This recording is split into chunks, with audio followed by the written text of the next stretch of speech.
99% of English learners get this wrong.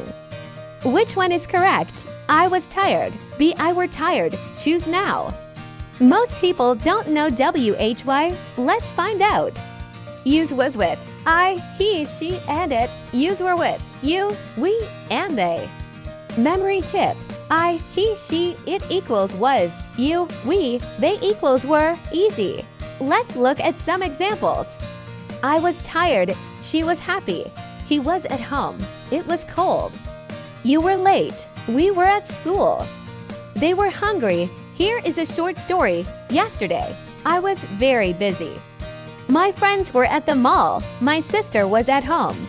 We were tired after school, but we were happy. Quick quiz. He blank sleepy. He was sleepy. They blank hungry. They were hungry. We blank at the park. We were at the park. Now repeat after me. I was happy. They were excited. She was at school. Awesome! Now you know was versus were. Follow for more easy English lessons.